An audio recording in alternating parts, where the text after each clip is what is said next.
welcome to the Transforming Trauma Podcast, a complex trauma podcast through the NARM Training Institute. My name is Sarah Bueno, and I'm so excited to be sharing today's interview with you. Hey, Transforming Trauma listeners. Please join us starting in June for our online NARM training in learning how to transform trauma. This online NARM basics training is available for professionals working with clients or populations dealing with complex trauma. Now more than ever before, it's essential that we learn how to resolve complex trauma and support post-traumatic growth. NARM provides a relational approach to addressing the current COVID pandemic and tools to support healing in the aftermath of this collective trauma. If you're looking for more advanced training in complex trauma and are working in mental health, healthcare, education, substance abuse recovery, or allied fields, join us for this Level 1 NARM training to become a NARM-informed professional. For more information and to apply, please visit at www.narmtraining.com/online-basics. Today's episode is something that's really special to me. Spirituality is a topic that I am personally really interested in, and it's one of the reasons that I was drawn to the NARM training, as I was told that there's a spiritual underpinning to the work. And so I was really excited to talk to Dr. Heller more about his view of spirituality and how he kind of sees it as a current running through NARM.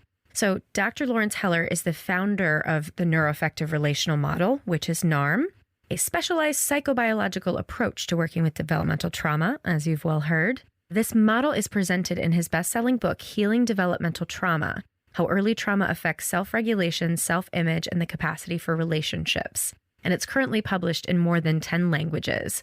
Larry actually speaks several languages, and for the past 20 years has been conducting seminars in the NARM approach throughout the United States and Europe. And there are currently 7 teachers, including himself, around the globe. Larry has also been one of the faculty of several major universities and taught courses and seminars at medical schools, hospitals, and pain clinics in the US and Europe. He co-founded the Gestalt Institute of Denver and later the Rocky Mountain Psychotherapy Institute, where he trained hundreds of mental health professionals.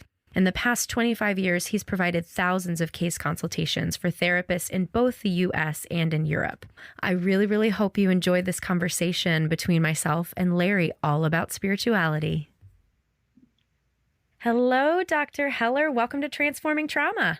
Hi, Sarah. Glad to be here. Yeah, we're really excited to speak with the founder of NARM. We've introduced you a little bit, but I'd love to give you an opportunity to tell folks really more about yourself. Well, I was a psychotherapist in private practice for 35 years, but I've also been teaching for the last 25. I'm no longer in private practice. I just teach and write. I've really explored and experimented with many different psychological systems, many different bodywork systems. I've made a significant kind of commitment to spiritual work, a couple of different traditions. I'm not identified with any particular tradition at this point, but the spiritual piece was also an important part of my personal work and what I've incorporated into NARM. And that's exactly what we're going to dig into today. So what is your view of what spirituality actually means? What is it? Well, that's a really big question. And I know, right? People have been talking about it for Yes. thousands of years. But, Right. Very simply, I think it's an experience and not just an understanding. I was going to say understanding, but it's a direct experience that there's something more to us than the surface of things, that there's a deep emotional level, and even beyond that, there's a deeper level that I think many people call spirituality, of being, we can call it, various kinds of things. Different systems use different words, and I try to avoid putting names on things because I think it tends to distract us rather than open us to new possibilities. So very briefly, it's just that there's something more to all of us, and there's particularly something more to us than what we take to be our personal identity. Mm-hmm. And that understanding informs the work that I do and the work that I teach. Yeah. Well, before we get there, do you want to talk about your views and how spirituality is connected or impacted by trauma? when we're talking about trauma, I put into two different, major categories. One is shock trauma and one is Mm-hmm. developmental trauma. And it's important to understand the difference in working with those. But either shock trauma or developmental trauma can, of course, have a profound impact on who we take ourselves to be. Yeah. And to answer your question, Sarah, is that it's the more developmental trauma that we've experienced. And remember, developmental trauma is coming into the world with no expectations. Mm-hmm. And the early world that we experience is our absolute and total reality. And our parents are gods in our mind, in a child's mind. That's they seem magical to a child. And so when we have a lot of or enough or significant developmental trauma, one of the major ways that I talk about in NARM that people manage is by disconnecting. Yeah. And we disconnect from our bodies, we disconnect from other people, but we lose connection with the deeper foundation of who we are. And so it's an emotional disconnection, it's a psychological disconnection, but it also developmental trauma and whenever shock trauma, we manage it by disconnecting from what's most real and most alive in us. Mm-hmm. I guess I'm curious too about, and I don't know that this has an answer, but something to ponder is what makes someone know that there's this disconnection, right? Because I consider myself a seeker of spirituality. You've said that you were as well. And so what is it that you think draws people to seek that when they have been disconnected from it due to developmental trauma? Ultimately, and part of my deeper spiritual approach is that we can never truly be disconnected from the source, but with the awareness of the connection can be lost as we adapt to various kinds of trauma by disconnecting. It's one of the major ways, as I mentioned, that people manage trauma. So, I guess it's simply that this profound disconnection and the various reflections of that will continue in that path for the rest of our life. And going to your question of why some people and not other people, I think it's often because either they've stayed more in connection, never fully lost that connection to the source, so they pick it up, or sometimes people have what are called peak experiences, both P-E-K and P-E-A-K. Yeah. In the sense that there's something where they get a direct experience that there's something more to us. And that then touches our heart in such a profound way. And then we start to follow, really our heart's desire, because the heart is never fully disconnected from the source, or we wouldn't continue existing. So it's the recognition of the connection happens for some people, or the disconnection. And both of those can then drive or at least motivate people to work on themselves, both psychologically and spiritually. I'm curious if you'd be willing to share what that was for you that led you to really seek spirituality and reconnect with your heart's desire. It's an interesting question and it's personal and I'm fine to answer. It's not a question that's ever been asked of me in an interview. So it's ooh. But, it's like, before I ever did spiritual work, I had many really different experiences of what people would call a certain kind of spirituality.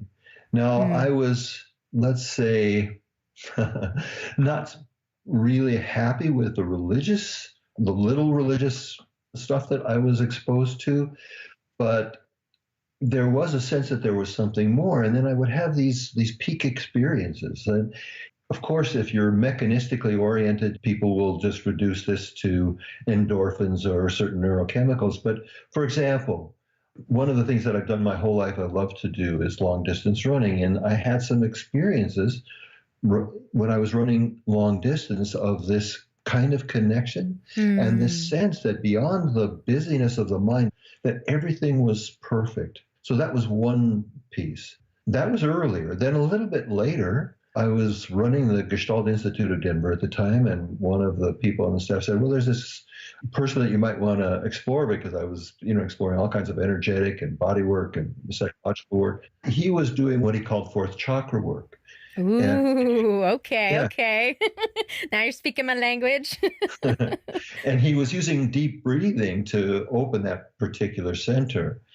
And at that point, I would have still probably identified myself as at very least an agnostic and maybe even an atheist. I don't think I ever called myself an atheist, but I would have probably identified as an agnostic. So I wasn't going in expecting anything in particular. I just was curious, and that was part of the general exploration that I was doing. So he started doing this breath work, and really relatively quickly, maybe 10 minutes of breath work, it's like for me, the whole universe opened up. And I experienced myself as part of this web of energy that was boundless. And I was just one little point on this boundless net of energy. And I had the direct experience that every molecule of who we are, every molecule of the universe really, is love. And so that ultimately, that experience then led to some significant, 14 or 15 years of a couple different traditions, as I mentioned, but serious spiritual work, which then some of which I thought was really helpful and other parts of which I didn't think were so useful, in particularly the psychological work that they thought they were doing. I wasn't so fond of it. But at the same time, that continued my journey and continued to help me connect to something that's much deeper than my individual self, and that, again, we might call presence or being or essence or, various words that people use for it. I was ready for that, like that fourth chakra work. I had had more experiences than I want to take time for on this broadcast to mention the things that led in that direction. And then the fourth chakra work opened up this other whole different dimension. I was no longer an atheist or an agnostic after that. And that then led to some of the many years of spiritual work that I did.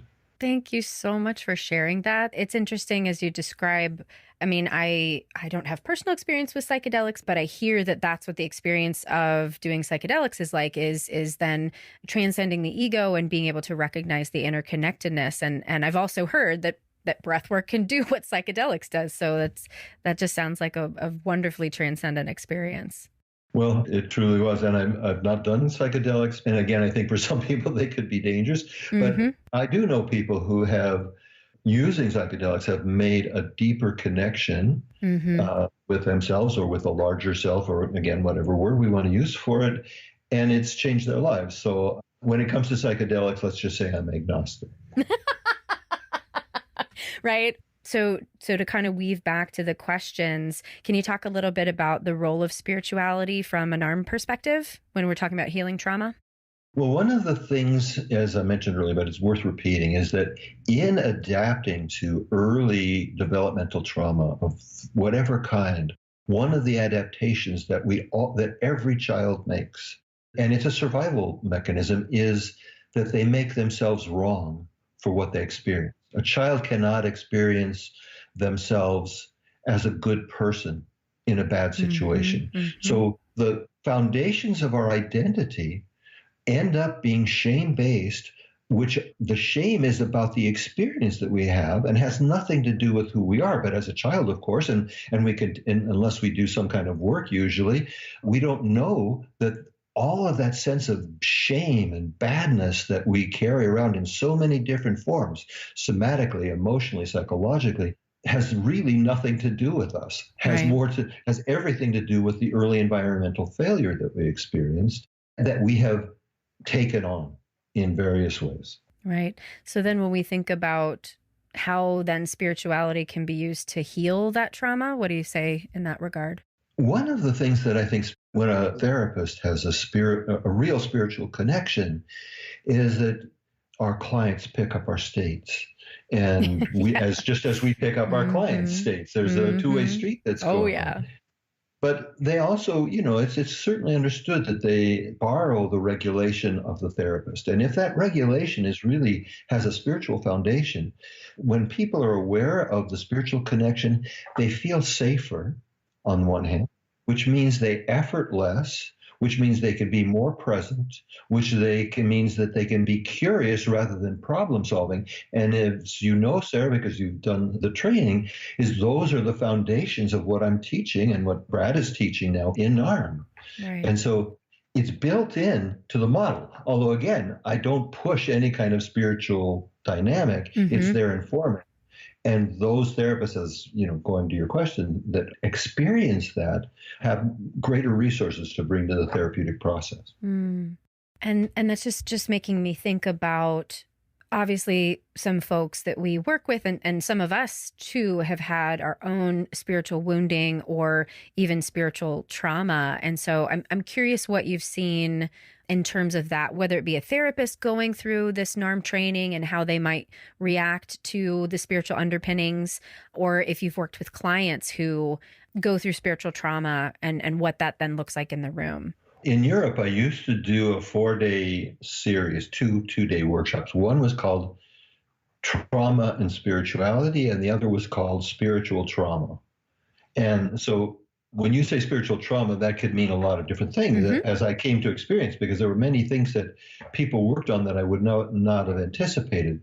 So for example, if you're by spiritual trauma, if you mean, well, maybe rather than me guessing, why don't you tell me what you mean by spiritual trauma? I can just share my own experience. I was raised in the church, and my mom described herself as being best friends with Jesus. And I found that the ways of Jesus were essentially used as a weapon, that we were expected to align with what Jesus's teachings were. And when we were out of alignment with that, we were bad. And that felt like using someone who had nothing but love and positive intentions for people, using it to hurt people. And I obviously realized my mom was doing the best she could, and this was her own wounding that informed all of this. But that's something that I struggled with until after she passed away, and then felt I could reconnect with spirituality on my own terms. It's interesting how you describe that. And I would agree that is a kind of spiritual trauma, that people experience. And the sad thing is then, in order to protect yourself from the imposition of all these rules and judgments, I'm not just talking to you, I'm saying you in the generic sense, but in order to protect yourself, you have to disconnect from any sense of that deeper reality, which religion at its best points at or tries to point at. Right.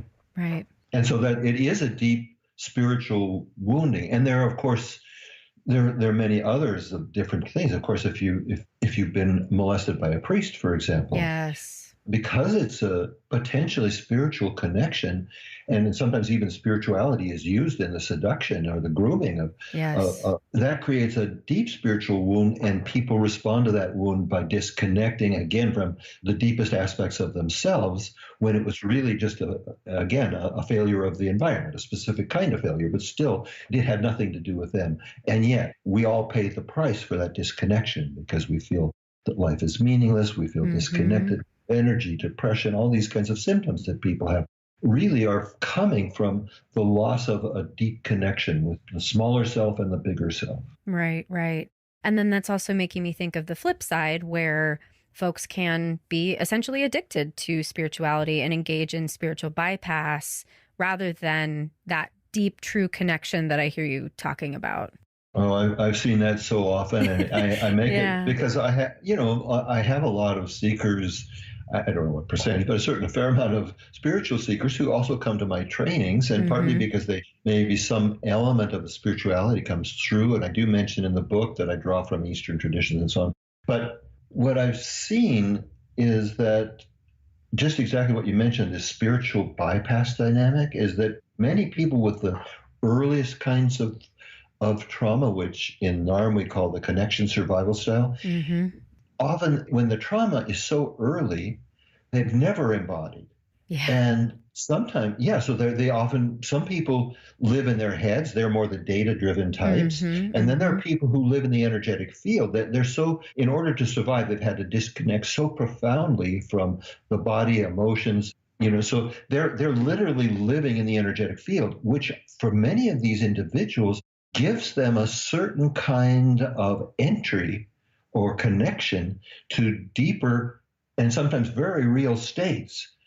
But the challenge is that they can then use this deeper connection, whether it's real or imaginary, in order to, just as you mentioned, to do this spiritual bypass. So some people never do the work that they need to do to heal those wounds, for example, and just go to the deeper reality, which may have many elements of truth to it, and it still can be a bypass. And an example that I'm thinking of is forgiveness. I think that the expectation from many spiritual communities is that if you are to use your spiritual tools, that means you will end up at forgiveness. And I think that's one of the beautiful things about NARM not being outcome driven, because if we go in as a therapist hoping to get our client to the space of forgiveness, we're missing the potential grief and anger that a client needs to experience before forgiveness essentially. I mean, I think when it's organic and it arises out of the work that a client does, that's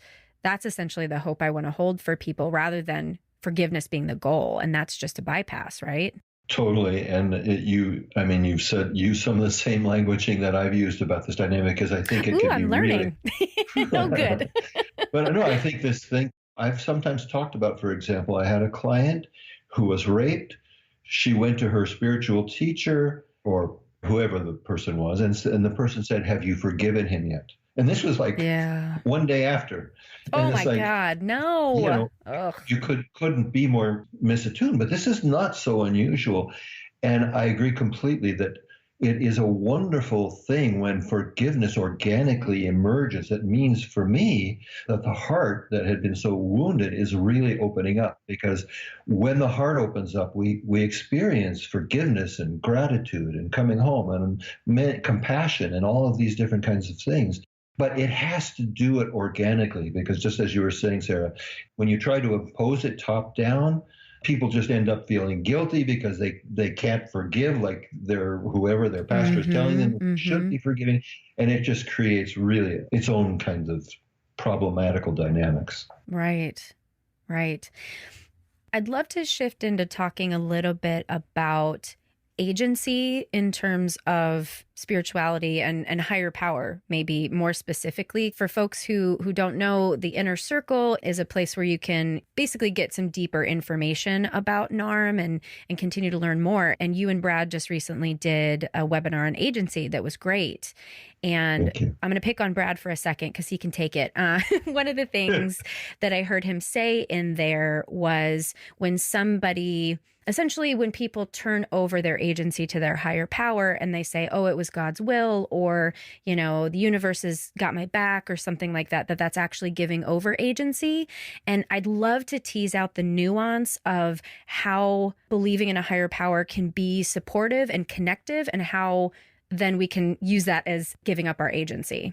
Well, I believe what Brad meant, and certainly what I can clarify here, is that when that's a mental process for people, then it's part of that same spiritual bypass that we were talking about. Yeah. But it's different when people have a direct experience of something greater, and that becomes then a resource for them. So it's like anything. It's like forgiveness. It's a great thing when it's real and when it's authentic, and it's actually becomes another obstacle when it's forced or effortful or just mental, cognitive, and for many people, their religion is primarily cognitive. It's more about ideas, judgments and all of that, and not, certainly there are many people, I don't want to put everybody in the same, but I see that too much as opposed to some real direct experience of something much bigger than who we are. Well, and also I can relate that to people's understanding of the 12 steps. And Brad and I have talked about this. We did a little YouTube video on this if people want to check it out, because I feel like the 12 steps get a bad rap very often, as well as Christianity, plenty of other religions. And the way that I view it is it's not necessarily the tenets of any given organization that are bad. It's really the actors and the people who are essentially acting out what they believe are the tenets of any given organized spiritual belief system, right? Because then that's when you're talking about it becomes cognitive. It becomes about the rules and the regulations rather than about this heart-centered connection. Well, I would take a little bit of exception. I would generally agree with what you're saying, but I do think that some of the tenets, particularly in some traditions, are in themselves harmful Yeah. and Yeah. passed on. Yeah. And then, of It's course, true. there are many people who, as they communicate the tenets, Yes. their own stuff comes through and it gets distorted. Right. But so I think both can be true. Yes. Yes. And I'll go with that. I want to take a pause here in the episode because we originally recorded this conversation before the coronavirus hit. In light of the current events, Larry wanted to take this opportunity to directly discuss the spiritual principles underpinning the NARM framework to provide some helpful context for what we're observing, experiencing, and feeling right now through this pandemic. We're sharing it here because it directly ties into the conversation around agency, spiritual bypassing, and meaning making. So, Larry, thanks for being here. I wanted to take some time to connect NARM and spirituality to what's happening right now in the world in terms of COVID and coronavirus. So, one of the thoughts that we just talked about a little bit before we came on is the idea of meaning making in terms of spirituality and how that might be helpful or harmful to people. Yeah. I mean, obviously we can go to meaning making, but there's the danger of a certain kind of spiritual bypass if depending on what we do with that.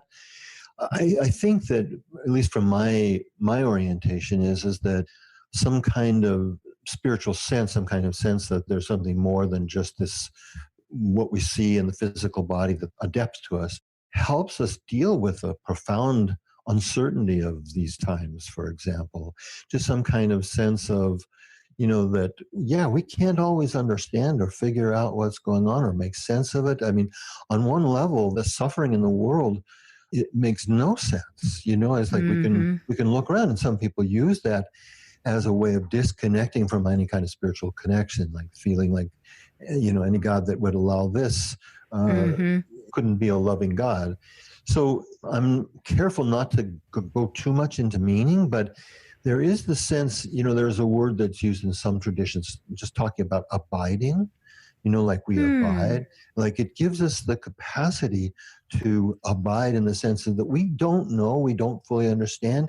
What I see spirituality is giving us the possibility of not knowing cognitively what's going on, because nobody does. Even the scientists, they're doing their best, but they don't know everything about this. We don't know what the future is bringing. In a sense, it's the human condition, but in 3 or 4 times, or maybe more than that, over, in the sense that it brings all of these issues of mortality and what's this all about and what's my place and all this. It brings it to the fore for people. Yeah. And so I think real spirituality, not just something like constructs or a spiritual bypass that people do that tends to be more cognitive, just gives us additional resources to tolerate uncertainty, to be in the moment. And so that when there is a real threat out there, but many people who are watching this are not necessarily in real threat. And that, helps us to distinguish between our subjective response to the COVID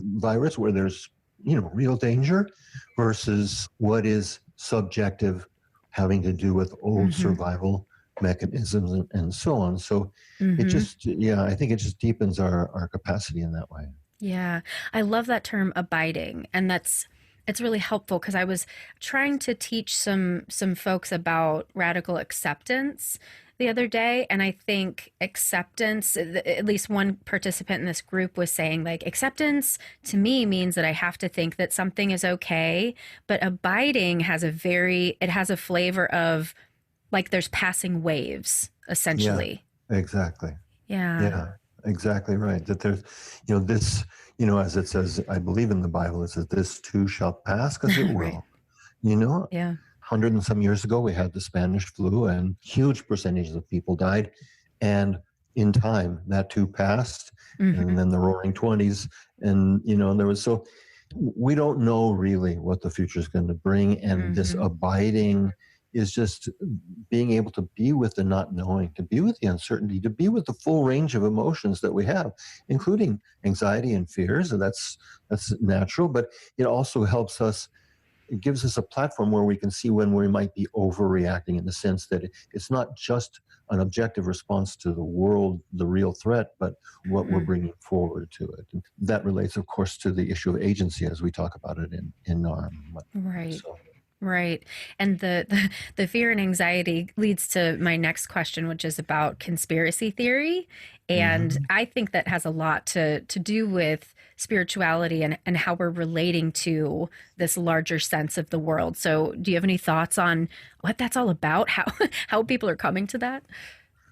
Well, one of the things that I talked about in the book, the Healing Developmental Trauma book, is that we as human beings tend to prefer identifiable threats that, as opposed to threats that are vaguer, where we can't see the virus. We don't know where it's coming from. We can't always know who's infected. So there's a lot of anxiety. And for many people, then, to project that anxiety on a particular group, whatever that whatever group is their preference, gives them some kind of feeling, okay, and then they can mobilize their anger because I know that this group, whatever it is doing this and is behind this. So, that kind of response, I think, it's a misguided way, of course, to try and manage anxiety. And so that's, in brief, at least, how I see that dynamic.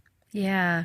And like you alluded to earlier, right now, in a time of global crisis, a lot of our trauma is coming to the surface, and our survival styles are showing up in a way that might not be showing up in the day to day. And I'm certainly noticing it on Facebook. I'm noticing it with clients that I have, that these mechanisms, that it's just so interesting how when we're not under stress, we can potentially get by and function at a really, for a lack of a better term, functional level. And then as soon as we're under stress, these survival styles just come right to the forefront. Yeah, it's really an old psychological axiom that under stress we tend to regress to in basic, sometimes called primitive, protective mechanisms. And I think that certainly does happen when, in this case of a pandemic. Yeah.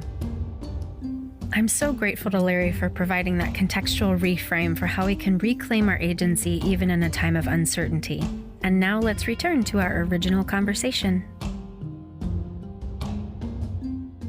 So I'd love to hear your thoughts on post-traumatic growth and the ways that people can make meaning out of traumatic experiences as they move through healing.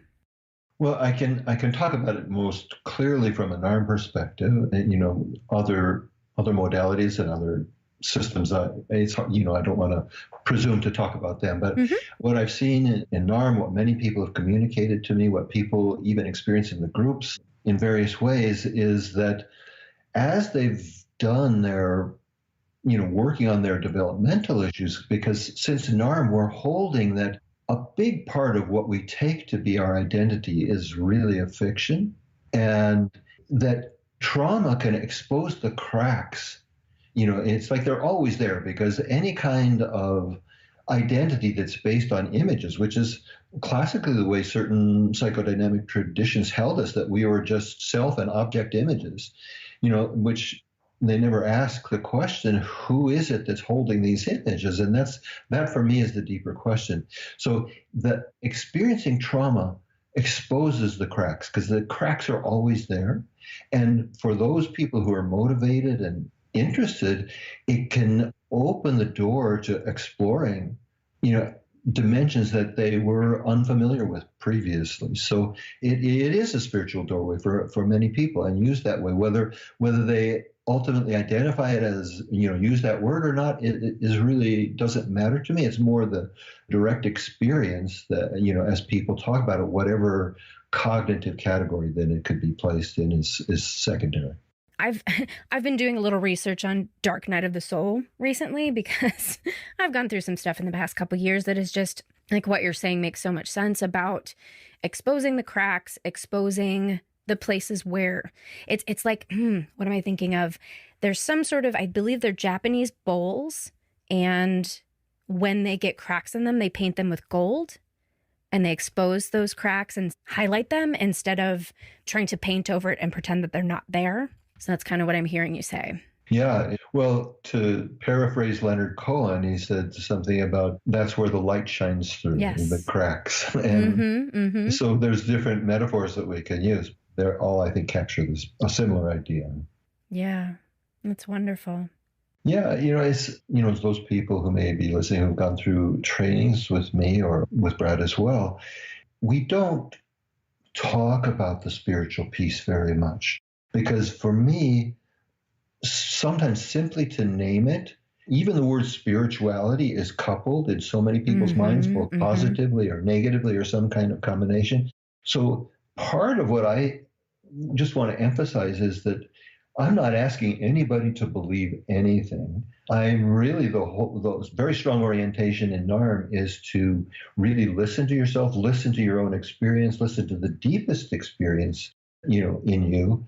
And from that place, I see over and over again that as people get progressively more connected to the deepest elements of the small self and the big self, is that whether they use the word spirituality or not, they're describing spiritual kinds of reactions. And just as you probably experienced in your training, one of the gratifying things for me as a teacher is that as people are being vulnerable and working on various trauma elements, and as the teaching is unfolding and so on, there's such a strong heart space that opens up in the groups. Brad has talked to me about this happens in his groups. It happens in my groups. It's like that there's something about this common intention and the experience of being vulnerable and sharing from the heart and not presenting the persona that we've been so identified with.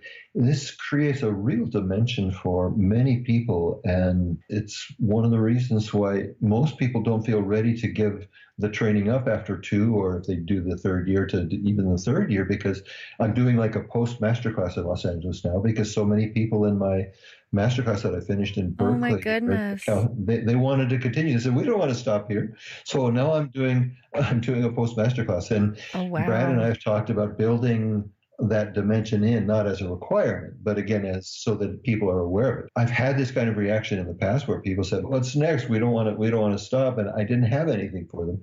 But, that for me is so sweet and such a really a precious part of the work that I do, that it, that I can experience it directly, how it touches people, but then to have them express it in words makes it even that much more, just that much sweeter for me.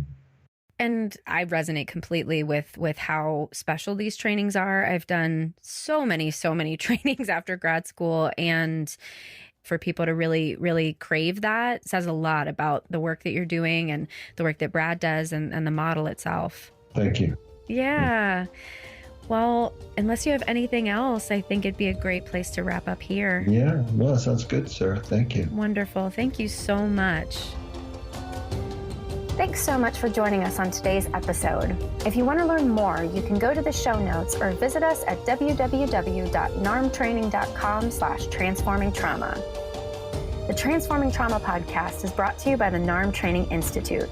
NARM practitioner trainings for mental health professionals are offered across North America and internationally.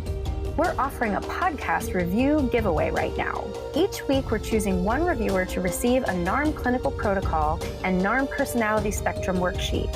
To enter, please submit a review within Apple Podcast and send a screenshot of your review to transformingtrauma@narmtraining.com.